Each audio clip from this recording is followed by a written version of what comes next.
नमस्कार दोस्तों। आइए 11 फरवरी 2026 का करंट अफेयर्स फटाफट देखते हैं। तो इसी तरह की अपडेट पाने के लिए हमारे साथ बने रहें। पहला क्वेश्चन है कि United states green building council की LEED लिस्ट 2025 में यूएसए के बाहर भारत को कौन सा स्थान मिला है। तो यूएसए के बाहर भारत को कौन सा स्थान मिला, मतलब यूएसए को काउंट नहीं किया गया है अमेरिका के देशों को। बताएं, पहला, दूसरा, तीसरा या चौथा। तो भारत को मिला है दूसरा स्थान। भारत कौन सा मिला है स्थान? दूसरा। पहले स्थान पर है चीन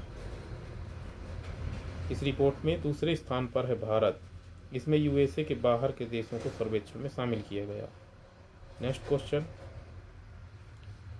केंद्रीय राज्य मंत्री जितेंद्र सिंह ने भारत की पहली क्वांटम वैली की नींव कहाँ रखी है?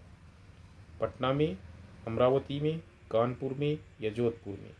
तो ये रखी है अमरावती में।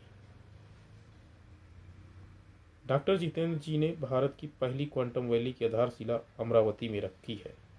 आंध्र प्रदेश के सीएम चंद्रबाबू नायडू हैं। नेक्स्ट, केंद्रीय मंत्री शिवराज सिंह चौहान ने दालों में आत्मनिर्भरता मिशन कहाँ लॉन्च किया? दालों में आत्मनिर्भरता मिशन कहाँ लॉन्च किया? हरियाणा, मध्य प्रदेश, राजस्थान, महाराष्ट्र? तो लॉन्च किया है मध्य प्रदेश में। तो शिवराज सिंह चौहान ने दालों में आत्मनिर्भरता मिशन लॉन्च किया है मध्य प्रदेश में। देखिए इंपॉर्टेंट फैक्ट, दालों में आत्मनिर्भरता मिशन शिवराज जी के द्वारा मध्य प्रदेश में लॉन्च किया गया है। इसका उद्देश्य है कि दालों में आत्मनिर्भर निर्यात को बढ़ावा देना। विश्व दलहन दिवस कब मनाया जाता है? 10 फरवरी को अभी मनाया गया है। दोस्तों कमेंट में बताएं कि विश्व दलहन दिवस की इस वर्ष की थीम क्या थी। नेक्स्ट क्वेश्चन, किस देश में आयोजित बायोफेक 2026 में भारत को कंट्री ऑफ द ईयर से सम्मानित किया गया है?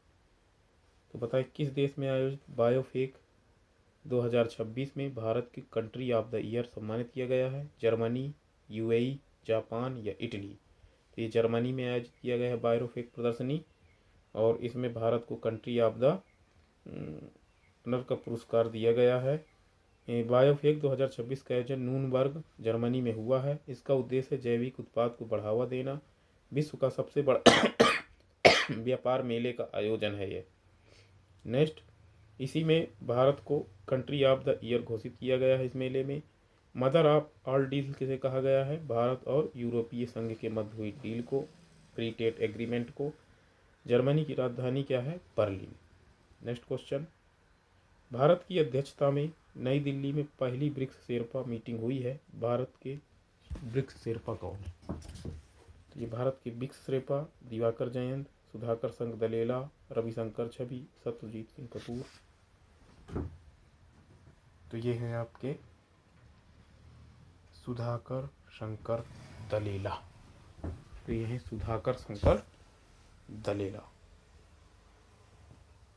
ब्रिक्स 2026 का आयोजन कहाँ हुआ है? फैक्ट देखिए, ब्रिक्स 2026 का आयोजन हुआ भारत में। इस साल होना है 2026 में। ब्रिक्स 26 का ये क्रम कौन सा है? ये 18वां है। ब्रिक्स 26 की थीम है building for sustainability, cooperation, innovation and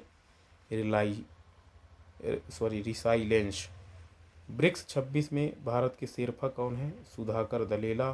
BRICS की संकल्पना सबसे पहले किसके मन में आई थी? तो जिम ओ नील के मन में। ब्रिक्स की पहली बैठक कब हुई थी? 2009 में एंकितबर्ग, रूस में हुई थी। ब्रिक्स का नवीनतम सदस्य कौन सा है? इंडोनेशिया है, वो भी 10वां सदस्य। ब्रिक्स का नवीनतम सदस्य कौन सा? इंडोनेशिया। और ब्रिक्स का 17वां सम्मेलन कहाँ हुआ था? ब्राजील में 2025 में। नेक्स्ट क्वेश्चन, हाल ही में विपक्ष ने लोकसभा स्पीकर ओम बिरला के खिलाफ संविधान के किस अनुच्छेद के तहत नो कॉन्फिडेंस मोशन यानी अविश्वास प्रस्ताव का नोटिस दिया है? तो बताएं, अनुच्छेद 76C, 77C, 94C या 104C? तो कौन सा सही होगा? तो ये सही है आपका 94C। फैक्ट देखते हैं कुछ। भारत में पहली बार नो कॉन्फिडेंस मोशन आया जीवी मावलंकर के खिलाफ। जीवी मावलंकर कौन थे? ये लोकसभा के प्रथम अध्यक्ष थे। लोकसभा अध्यक्ष वर्तमान में है ओम बिरला। लोकसभा विपक्ष के नेता वर्तमान में है राहुल गांधी। राज्यसभा विपक्ष के नेता हैं वर्तमान में मल्लिकार्जुन खड़गे। लोकसभा अध्यक्ष और उपाध्यक्ष का उल्लेख संविधान के किस अनुच्छेद में किया गया है? 93 में। Next question.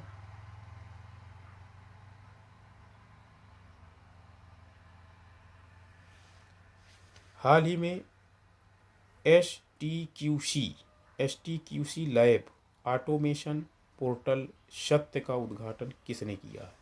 तो हाल ही में STQC लैब ऑटोमेशन पोर्टल सत्य का उद्घाटन किसने किया है? कौशल विकास एवं उद्यमिता मंत्रालय ने, या सड़क परिवहन मंत्रालय ने, या इलेक्ट्रॉनिक और सूचना प्रौद्योगिकी मंत्रालय ने, या ग्रामीण विकास मंत्रालय ने? तो ये किया है, किसने किया है? इलेक्ट्रॉनिक्स एवं सूचना प्रौद्योगिकी मंत्रालय ने। सत्य पोर्टल इलेक्ट्रॉनिक्स एवं सूचना प्रौद्योगिकी मंत्रालय द्वारा जारी किया गया है। सत्य पोर्टल का उद्देश्य क्या है? बेहतर सार्वजनिक सेवा, पारदर्शिता, आसानी, जवाबदेहिता और सरकारी सेवाओं को एक ही प्लेटफॉर्म पे लाना। नेक्स्ट, STQC का फुल फॉर्म क्या है? तो मानकीकरण, परीक्षण एवं गुणवत्ता प्रमाणन। इलेक्ट्रॉनिक्स एवं सूचना प्रौद्योगिकी मंत्री कौन है इस समय? अश्विनी वैष्णव। Next question. पूर्व गवर्नर विश्वभूषण हरिचंदन की लिखी दो किताबों ई मोटी कथा कहे और बुक्सी जगबंधु का विमोचन कहाँ हुआ? तो पूर्व गवर्नर विश्वभूषण हरिचंदन की लिखी दो किताबों में ई माटी कहे पहली किताब और दूसरी बुक्सी जगबंधु का विमोचन कहाँ हुआ? मणिपुर में, असम में, पश्चिम बंगाल में, उड़ीसा में। तो ये हुआ है विमोचन उड़ीसा में। फैक्ट देखते हैं। ई माटी कथा कहे उड़िया भाषा में लिखी गई पुस्तक है। बुक्सी जगबंधु अंग्रेजी भाषा में लिखी गई पुस्तक है, याद रखिएगा, पूछे सकता है। बुक्सी जगबंधु में पाइका विद्रोह के बारे में वर्णन किया गया है। इन दोनों बुक्स में को उड़ीसा के राज्यपाल हरिबाबू कम्भमपति द्वारा लॉन्च किया गया है। ई माटी कथा कहे बुक लोकतंत्र के ऊपर लिखी गई है। पाइका विद्रोह उड़ीसा में 1817 में हुआ था। पाइका विद्रोह उड़ीसा में कब हुआ था? 1817 में। और भारत के मुख्य चुनाव आयुक्त वर्तमान में ज्ञानेश कुमार है। Next question. हाल ही में जेली AII समुद्र 2.0 मोबाइल ऐप और सीवस अर्ली वार्निंग सिस्टम कहाँ लॉन्च किया गया है? तो ये हैदराबाद में, पुणे में, बंगलुरु में, कोलकाता में। तो ये लॉन्च किए गए हैं कहाँ? हैदराबाद में। INCOIS Indian national centre for ocean information and services, इसका फुल फॉर्म है। इसरो के चेयरमैन वी नारायणन है। इनकोइस के 27वां फाउंडेशन डे में मनाया गया हैदराबाद में, जहां पर इन ऐप का उद्घाटन किया गया है। जेली AIIP किस लिए विकसित किया गया है? ये ऐप जेली AIIP ये किया गया है जेली फिश हेतु। शिवास ऐप तटीय बाढ़ की पूर्व चेतावनी हेतु। समुद्र 2.0 ऐप को समुद्री सतह की जानकारी हेतु लॉन्च किया गया है। Last question. हाल ही में USA के हार्टविक कॉलेज के रिसर्च ने कहाँ नवपाषाण युग के पुराने कंकालों की खोज की है? कर्नाटक, तेलंगाना, केरला या तमिलनाडु में? तो ये की गई है, कहाँ पे की गई है? कर्नाटक में। कहाँ के वैज्ञानिकों ने की है? USA के।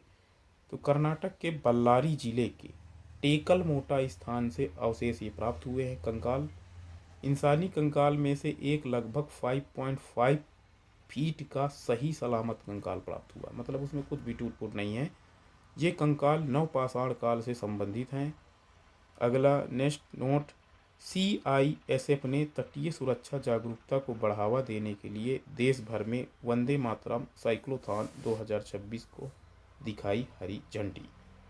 तो इस प्रकार दोस्तों हमने 11 क्वेश्चन या 11 जानकारियाँ आज करंट की कवर करी। इसी तरह की अपडेट पाने के लिए हमारे साथ बने रहें। कम समय में ज़्यादा क्वेश्चन सॉल्व करने के लिए हमारे चैनल को सब्सक्राइब करें, लाइक करें और अपने दोस्तों के साथ शेयर करें। धन्यवाद।